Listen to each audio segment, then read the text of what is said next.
Ancelotti analisa a convocação de goleiros e deixa claro que haverá rodízio nos próximos jogos. Cruzeiro com desfalques, Flamengo com força total e a possível escalação dos dois times para o jogão de hoje. E por fim, Palmeiras vai acionar Flamengo na justiça por bloqueio da Libra. Veja tudo isso e muito mais nesse vídeo resumo do dia aqui no Nação FC. Antes de assistir com a gente, apenas inscreva-se aqui no canal para você ficar por dentro de todas as notícias do dia, com vídeos diretos e respeitando o seu tempo, sem enrolação. E se gostar desse vídeo, deixe seu gostei e apoie nosso trabalho aqui no Nação FC.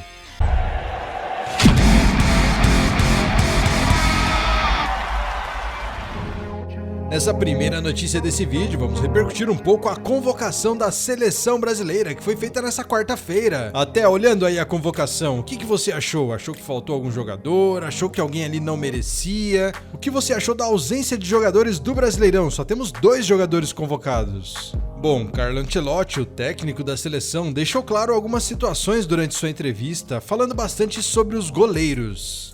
Com ele afirmando que quer usar o jogo contra a Coreia do Sul e contra o Japão como uma espécie de teste para observar de perto seus goleiros e ampliar as opções no elenco. Sem poder contar com Alisson, titular absoluto nos 4 primeiros jogos sob seu comando, o treinador já adiantou qual será o planejamento, dizendo que Ederson, jogador do Galatasaray, será o dono da posição no jogo contra a Coreia, e Hugo Souza, goleiro do Corinthians, terá a chance de vestir a camisa do Brasil como titular diante do Japão em Tóquio. E na entrevista coletiva, Ancelotti foi questionado se a convocação de Hugo Souza estava relacionada à sua fama de especialista em defesas de pênaltis. E o técnico italiano, no entanto, fez questão de valorizar outras características do goleiro, destacando que a comissão técnica confia muito em seu trabalho. Olha só o que ele disse sobre isso.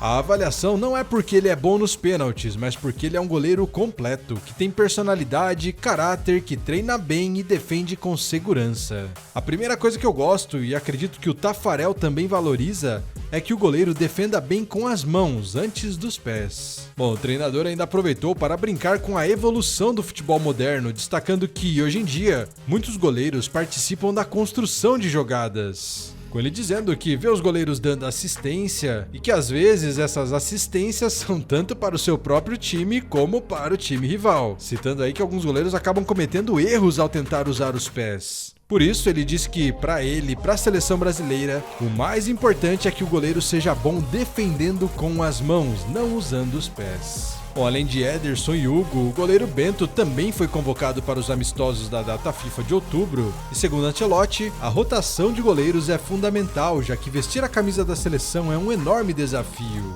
Finalizando suas explicações, o técnico do Brasil afirmou que essa ideia de usar um goleiro em cada partida é para que eles possam ver como eles se sairão com a camisa do Brasil, já que essa é uma camisa que pesa e que às vezes não são todos os jogadores que estão capacitados para assumir essa responsabilidade. Com isso, Ancelotti reforça a ideia de que a briga pela posição de goleiro segue aberta e que essa disputa é saudável para manter todos em alto nível.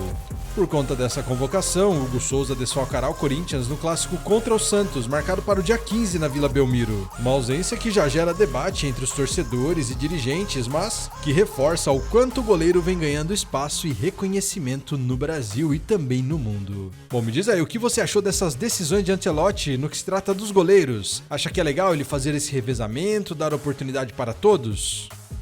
Na segunda notícia, vamos falar agora sobre o Cruzeiro, que sofreu uma baixa importante de última hora para o duelo dessa quinta-feira contra o Flamengo no Maracanã, pela 26ª rodada do Campeonato Brasileiro.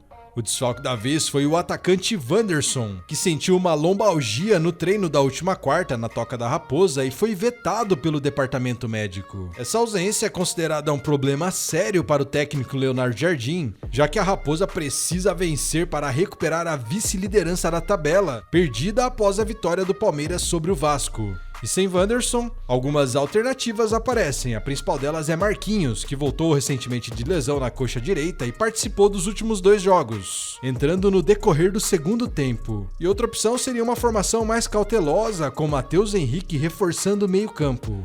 E o treinador também pode apostar em nomes como o equatoriano Arroyo, que entrou contra Bahia e Vasco, ou até no colombiano Sinisterra, recuperado de estiramento muscular e fora das 2 últimas partidas. E além de Wanderson, o Cruzeiro não terá o zagueiro Jonathan Jesus, que sofreu um trauma no joelho e sequer viajou para o Rio de Janeiro.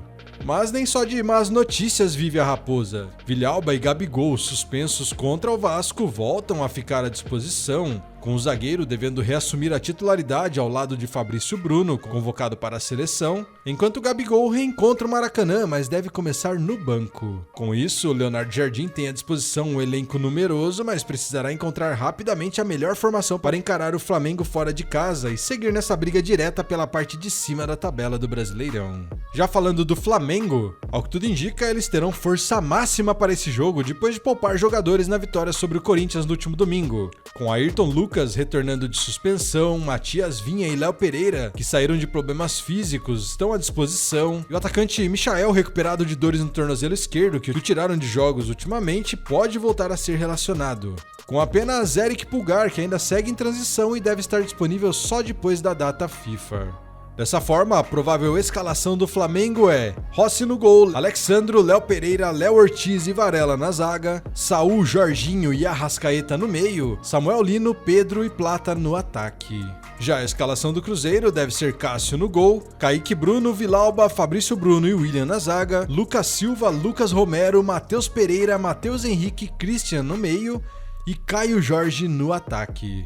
Bom, jogão aí decisivo para a parte do topo da tabela e eu quero saber de você, quem vence? Flamengo ou Cruzeiro? E qual dos dois você acha que tem mais chance de ser campeão do Brasileirão nesse ano? Bom, vamos falar agora sobre o Palmeiras, já que a rivalidade desse ano entre ele e o Flamengo também vai parar nos tribunais. Afinal, o Verdão anunciou que acionará o rubro-negro na justiça pelo bloqueio de 77 milhões em repasses da Libra, a liga que reúne clubes como São Paulo, Santos, Atlético Mineiro e Grêmio. O bloqueio foi determinado pelo Tribunal de Justiça do Rio de Janeiro após pedido do Flamengo, que contesta as regras de divisão de receitas de TV firmadas no contrato com a Globo, válido até 2029. A presidente do Palmeiras, Leila Pereira, criticou a postura do rival e prometeu medidas severas e, segundo ela, o Flamengo age de forma predatória e não haverá concessão em um acordo que já foi fechado. O Palmeiras até já estuda pedir indenização pelos prejuízos causados, com Leila acusando o clube carioca de tentar enfraquecer os demais para obter vantagens individuais. Já o Flamengo, comandado por Luiz Eduardo Batista, argumenta que foi prejudicado pelo contrato assinado pelo ex-presidente Rodolfo Landim e considera injustos os critérios baseados em audiência. A Libra afirmou estar surpresa com a atitude rubro-negra e lembrou que o tema já havia sido debatido, e em setembro, os demais clubes rejeitaram a proposta do Flamengo e aprovaram um novo modelo de divisão, com nos bastidores a disputa jurídica prometendo acirrar ainda mais a rivalidade entre os dois gigantes do futebol brasileiro, que além de disputar nos campos pelo título do Brasileirão, agora também devem disputar no campo político e financeiro do futebol.